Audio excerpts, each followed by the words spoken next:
Hello दोस्तों, स्वागत है आपका एक बार फिर से आपके अपने YouTube चैनल सफलता की मंजिल में। दोस्तों, आज की वीडियो में हम भारतीय संसद के कार्यों को देखेंगे। भारतीय संसद आखिर करती क्या है दोस्तों, आज हम इसी के बारे में जानेंगे।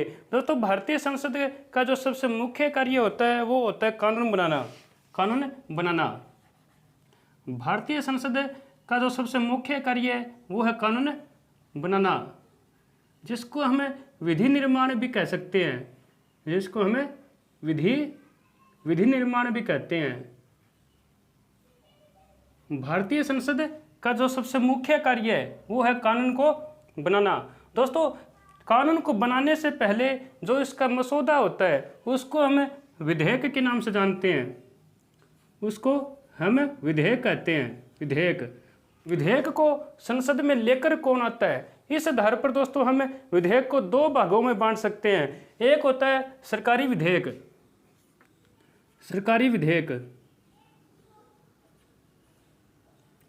जिसको सरकार लेकर आती है, और जो दूसरा विधेयक होता है वो होता है गैर सरकारी विधेयक,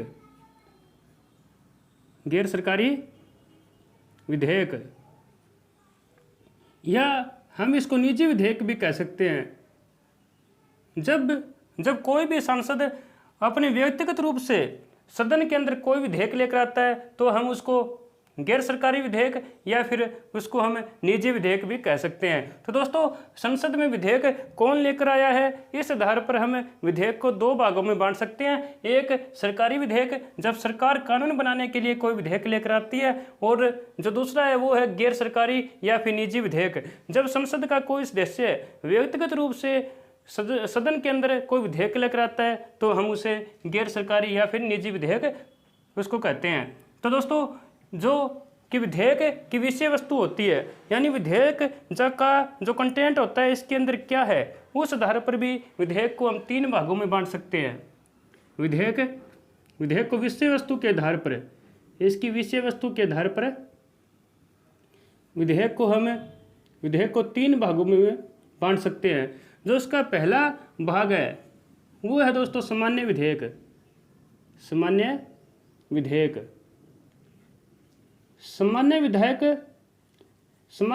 को हम लोकसभा या फिर भारतीय संसद का जो ऊपरी सदन है राज्यसभा, इनमें से हम लोकसभा या फिर राज्यसभा, इनमें से किसी भी सदन में सामान्य विधेयक को रखा जा सकता है, और दोनों सदनों में इस विधेयक को पारित करवाना आवश्यक होता है। ये दोस्तों जो प्रोसेस दी गई है ये भारतीय संविधान के अनुच्छेद 107 में दी गई है। 107 यानी भारतीय संविधान का 107 अनुच्छेद बताता है कि कोई भी विधेयक संसद में किस प्रक्रिया के द्वारा पारित होगा। जो विधेयक की संसद के अंदर पारित होने की जो प्रक्रिया बताई गई है वो भारतीय संविधान के अनुच्छेद 107 में बताई गई है। यानी जो सामान्य विधेयक है इसको लोकसभा और भारतीय संसद के ऊपरी जो सदन है राज्यसभा, इन में से यानी ये उसको लोकसभा में भी रखा जा सकता है और इसको सबसे पहले राज्यसभा में भी उसको रखा जा सकता है, और दोनों सदनों में इसको पारित करवाना आवश्यक होता है।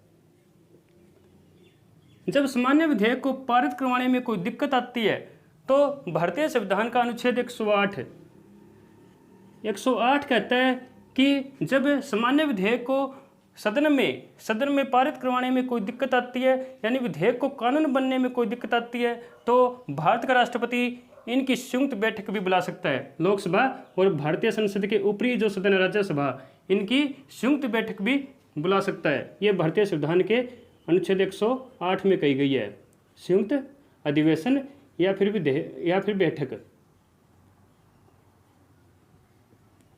भारतीय संविधान का अनुच्छेद 108, और जब यह संयुक्त अधिवेशन होगा तो इसकी अध्यक्षता लोकसभा का अध्यक्ष करेगा। ये बात भारतीय संविधान के अनुच्छेद 118 में कही गई है कि जो संयुक्त जो अधिवेशन होगा इसकी अध्यक्षता लोकसभा का अध्यक्ष करेगा। यह भारतीय संविधान के अनुच्छेद 118 में साफ साफ लिखा हुआ है कि लोकसभा, जब भारत का राष्ट्रपति संयुक्त बैठक बुलाएगा तो उसकी अध्यक्षता लोकसभा का स्पीकर, लोकसभा का जो अध्यक्ष होगा वो इसकी अध्यक्षता करेगा। दोस्तों, भारतीय इतिहास में अब तक संयुक्त जो बैठक बुलाई गई है वो अभी तक 3 बार बुलाई गई है। भारतीय इतिहास में आज तक संयुक्त बैठक, संयुक्त अधिवेशन लोकसभा और भारतीय संसद का जो ऊपरी सदन है, इसकी जो संयुक्त अधिवेशन बुलाए गए हैं वो भारतीय इतिहास में अभी तक 3 बार बुलाए गए हैं। सबसे पहले बार 1961 में, 1961 में जब दहेज से संबंधित अधिनियम बनाया गया था। जब दहेज जो भारत में जो प्रथा है इसके विरुद्ध में जब अधिनियम बनाया गया था तब संयुक्त अधिवेशन बुलाया गया था। दूसरी बार यदि हम देखें तो 1978 में जब बैंकिंग से संबंधित अधिनियम जब संसद के अंदर पारित करना था उस समय संयुक्त अधिवेशन बुलाया गया था। और जो तीसरी बार जो संयुक्त अधिवेशन बुलाया गया था वो 2002 में अटल बिहारी वाजपेयी के शासनकाल में जब आतंकवाद के विरोध में जब अधिनियम जब संसद के अंदर पारित करना था उस समय संयुक्त अधिवेशन बुलाया गया था। यानी भारतीय इतिहास में अब तक 3 बार संयुक्त अधिवेशन बुलाए गए हैं। 1961 में जब दहेज प्रथा से संबंधित जब कानून बनाया गया, 1978 में जब बैंकिंग से संबंधित जब अधिनियम बनाया गया और 2002 में जब आतंकवाद के विरोध में जब अधिनियम बनाया गया था। उस समय भारतीय इतिहास में अब तक 3 बार संयुक्त अधिवेशन बुलाया जा चुका है।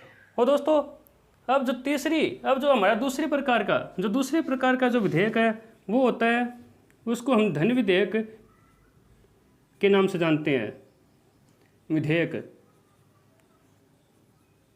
जो विधेयक का जो दूसरा प्रकार है वो है धन विधेयक। दोस्तों धन विधेयक की जो भारतीय अनुच्छेद जो संविधान का है वो 110 और 109, ये दोनों दोस्तों धन विधेयक से संबंधित है। और एक जो विधेयक होता है वित्त विधेयक, ये जो वित्त विधेयक होता है ये तो सामान्य विधेयक होता है। इसको हम लोकसभा या फिर ऊपरी सदन राज्यसभा इनमें से किसी में भी रखा जा सकता है। लेकिन जो धन विधेयक होता है इसको सबसे पहले लोकसभा में ही सबसे पहले रखा जाता है। ये दोस्तों भारतीय संविधान की अनुच्छेद 109 में लिखा हुआ है। और धन विधेयक की जो परिभाषा दी गई है वो अनुच्छेद 110 में दी गई है। अनुच्छेद 110 में इस परिभाषा में ये इसमें स्पष्ट रूप से लिखा गया है कि जो धन विधेयक कि कोई विधेयक धन विधेयक है या फिर नहीं है, इसका निर्णय लोकसभा का अध्यक्ष लेगा कि कोई विधेयक धन विधेयक की श्रेणी में आता है या नहीं आता। इसका जो निर्णय लेगा वो लोकसभा का अध्यक्ष लेगा, लोकसभा अध्यक्ष। ये बात भारतीय संविधान के अनुच्छेद 110 में लिखी हुई है। और जो भारतीय संविधान का अनुच्छेद 109 है इसमें ये बात कही गई है कि जो धन विधेयक है इसको पहले लोकसभा में रखा जाएगा, इसको पहले राज्यसभा में नहीं रखा जाएगा। यानी इसको पहले लोकसभा में इसको रखा जाएगा और जो राज्यसभा है वो इसको 14 दिनों से ज़्यादा नहीं रोक सकती। जो कि धन विधेयक है इसको राज्यसभा उसको 14 दिनों से अधिक अपने पास नहीं रोक सकती। यानी जो धन विधेयक है ये सबसे पहले लोकसभा में लाया जाएगा और उसके बाद में लोकसभा के द्वारा पारित करने के बाद इसको राज्यसभा में रखा जाएगा और जो राज्यसभा इसको 14 दिनों से अधिक अपने पास नहीं रोक सकती। ये प्रावधान भारतीय के जो संविधान में किया गया है धन विधेयक को लेकर। जो दोस्तों तीसरा प्रकार का अपना जो विधेयक होता है उसको हम संविधान संशोधन विधेयक के नाम से जानते हैं। संविधान संशोधन विधेयक, संविधान संशोधन विधेयक। जो तीसरे प्रकार का जो विधेयक है, पहले प्रकार का हमने किया सामान्य विधेयक, दूसरे प्रकार का हमने किया धन विधेयक और जो तीसरे प्रकार का जो विधेयक है वो है संविधान संशोधन विधेयक। संविधान संशोधन विधेयक। ये संविधान संशोधन की जो भारतीय संविधान के अंदर जो प्रक्रिया ली गई है ये दोस्तों साउथ अफ्रीका से ली गई थी, यानी दक्षिण अफ्रीका से ली गई थी। और ये भारतीय जो अनुच्छेद है, भारतीय अनुच्छेद 368 में इसको शामिल किया गया है। अनुच्छेद जो 368 है इसमें भारतीय जो संविधान है इसके अंदर संविधान संशोधन की प्रक्रिया को शामिल किया गया है। दोस्तों इसके अंदर जो बातें सम्मिलित की गई है वो साउथ अफ्रीका से ली गई है और ये संविधान संशोधन के 2 तरीकों को बताता है, संविधान संशोधन की 2 विधियों को बताता है। लेकिन जो भारतीय संविधान में है उसमें 3 विधियों का वर्णन किया गया है। भारतीय संविधान में जो 3 विधियां संविधान संशोधन की बताई गई है। संविधान में एक 24वां संविधान संशोधन जो हुआ था, 24वां संविधान संशोधन हुआ था, उसमें दोस्तों ये स्पष्ट कर दिया गया था कि जो भारत का राष्ट्रपति है वो संविधान संशोधन की विधेयक, जो संविधान संशोधन विधेयक है उसको अपनी स्वीकृति देने के लिए बाध्य है, यानी उसको रोक नहीं सकता। यानी भारत का राष्ट्रपति भी संविधान संशोधन विधेयक को रोक नहीं सकता। ये 24वां जब संविधान संशोधन हुआ था इसमें ये स्पष्ट किया गया था। जो संविधान संशोधन की जो 3 विधियाँ हैं, ये जो दोस्तों भारतीय संविधान में दी गई है, उनमें जो पहली विधि है वो है ऐसा संविधान संशोधन विधेयक जिसको सामान्य बहुमत की आवश्यकता हो। सामान्य बहुमत,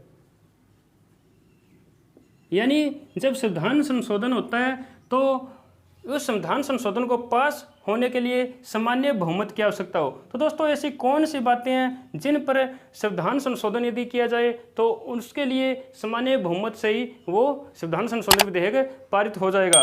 तो दोस्तों वो है जब किसी नए राज्य का गठन करना हो, जब नए राज्य का गठन करना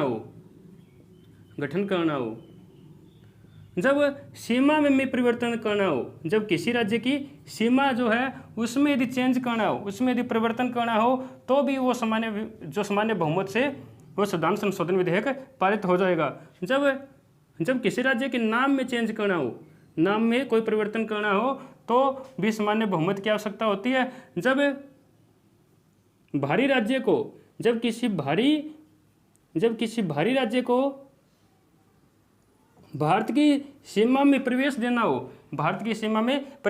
हो, तो भी दोस्तों सामान्य बहुमत से काम चल जाएगा। और यदि विधान परिषद का गठन, यदि किसी राज्य में विधान परिषद का गठन करना हो, विधान परिषद का गठन या फिर विधान जो परिषद है इसको समाप्त करना हो, तो यदि इन सभी बातों के लिए संसद के अंदर संविधान संशोधन विधेयक लाया जाता है तो उसके लिए सामान्य बहुमत की आवश्यकता होती है, यानी वो विधेयक सामान्य बहुमत से ही पारित हो जाएगा। सामान्य बहुमत का मतलब दोस्तों ये है कि सदन के सदस्यों का, यानी आधे से एक अधिक सदस्य का यदि समर्थन मिलता है तो ये सामान्य जो विधेयक है ये संसद के अंदर पारित हो जाता है। तो दोस्तों जो दूसरा प्रकार का जो विधेयक है वो है विशेष बहुमत संविधान संशोधन विधेयक। विशेष बहुमत, जिसके लिए विशेष बहुमत की आवश्यकता होती है, यानी ऐसा संविधान संशोधन विधेयक जिसके लिए विशेष बहुमत की आवश्यकता होती है। दोस्तों विशेष बहुमत क्या होता है? विशेष बहुमत होता है कि सदन के जो कुल सदस्य है उसका 1/2 सदस्य से एक सदस्य अधिक, यानी सामान्य बहुमत।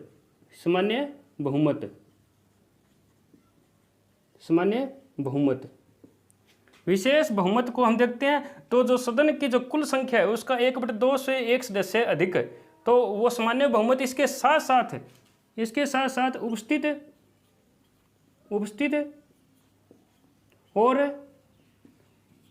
और मतदान करने वाले सदस्यों का, जो मतदान करते हैं उनके सदस्यों का 2/3 सदस्यों का समर्थन, ये दोस्तों विशेष बहुमत होता है। यानी जो कुल संख्या है, जो कुल सांसद है उनका 1/2 से एक सदस्य अधिक, जिसको हम सामान्य बहुमत कहते हैं, और उसके साथ में उपस्थित और मतदान करने वाले सदस्यों का 2/3 सदस्यों का यदि समर्थन मिलता है तो यह संविधान संशोधन विधेयक पारित हो जाता है। और दोस्तों जो तीसरी प्रकार का जो संविधान संशोधन विधेयक होता है उसमें दोस्तों विशेष बहुमत की तो आवश्यकता होती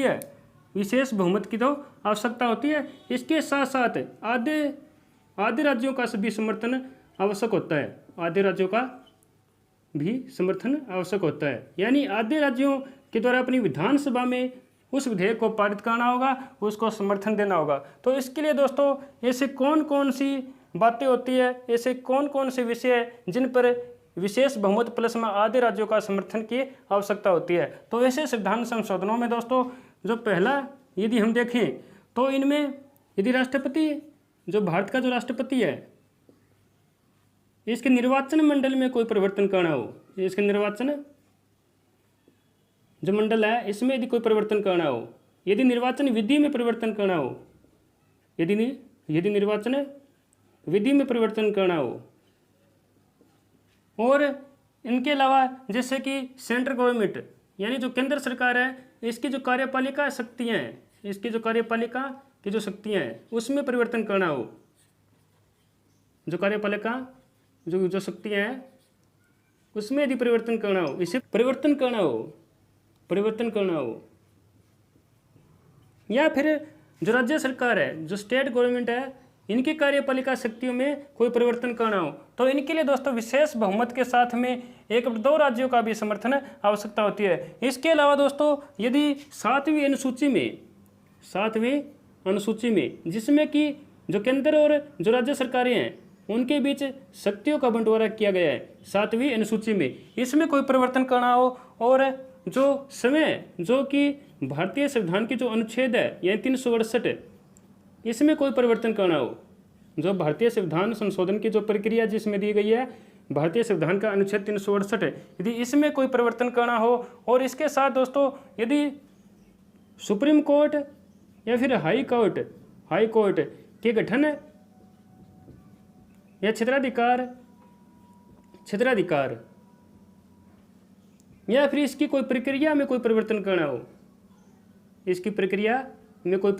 हो, तो दोस्तों इसके लिए विशेष बहुमत के साथ साथ आधे जो राज्य हैं उनका भी समर्थन की आवश्यकता होती है। तो उस समय दोस्तों ये संविधान संशोधन विधेयक संसद के अंदर पारित होता है, और राष्ट्रपति के हस्ताक्षर के बाद वो संविधान संशोधन विधेयक लागू हो जाता है, यानी संविधान के अंदर संशोधन हो जाता है। और दोस्तों अब हम भारतीय जो संसद है इसके कुछ और कार्यों के बारे में जानते हैं। तो उनमें दोस्तों हम देखें तो उनमें है दोस्तों जैसे राष्ट्रपति और उपराष्ट्रपति। जो भारत के जो राष्ट्रपति है, जो उपराष्ट्रपति है, उनका चयन कि जो राष्ट्रपति और जो उपराष्ट्रपति है इनका चयन करना और इनको हटाना, यानी अपने पद से इनको हटाना। जैसे कि दोस्तों राष्ट्रपति है, इसको महाअभियोग के द्वारा हटाया जा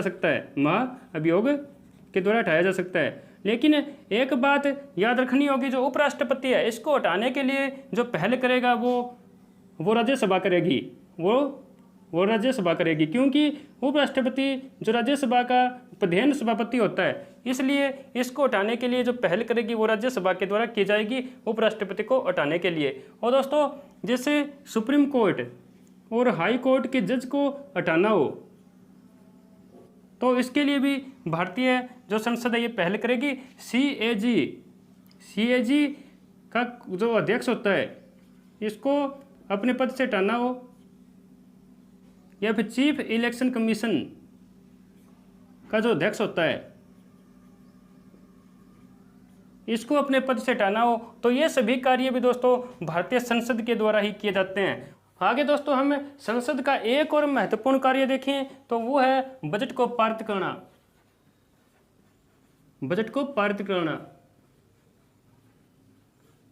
यहाँ पर दोस्तों हम एक बात देखें कि जो बजट है इसको संसद में पारित करने की क्या आवश्यकता होती है। जो भारत का जो वित्त मंत्रालय है उसका जो आर्थिक मामलों का जो विभाग है वो बजट को तैयार करता है, यानी वित्त मंत्रालय का जो आर्थिक मामलों का विभाग है वो बजट को तैयार करता है। तो दोस्तों ऐसी क्या आवश्यकता होती है कि उसको बजट को संसद से पारित करवाना होता है। तो इस संबंध में दोस्तों भारतीय संविधान के जो 2 अनुच्छेद है, अनुच्छेद 265 और अनुच्छेद 266, ये दोस्तों इस संबंध में बहुत ही ज़्यादा महत्वपूर्ण है। इनमें दोस्तों 265 अनुच्छेद कहता है कि संसद की अनुमति के बिना कोई टैक्स नहीं लगाया जा सकता, कि संसद की अनुमति के बिना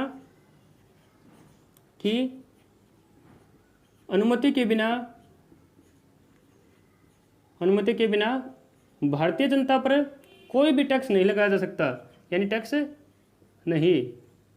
और जो बजट भारत सरकार के जो वित्त मंत्रालय के द्वारा जो तैयार किया जाता है इसमें दोस्तों नए टैक्स भी शामिल किए जाते हैं और जनता पर यानी कि टैक्स भी लगाए जाते हैं। तो दोस्तों इसके लिए संसद की अनुमति आवश्यक होती है, तो इसके लिए बजट को संसद से पारित करवाना आवश्यक हो जाता है। और दोस्तों जो 266 है ये अनुच्छेद कहता है ये संचित निधि से संबंधित है। संचित निधि से संबंधित है।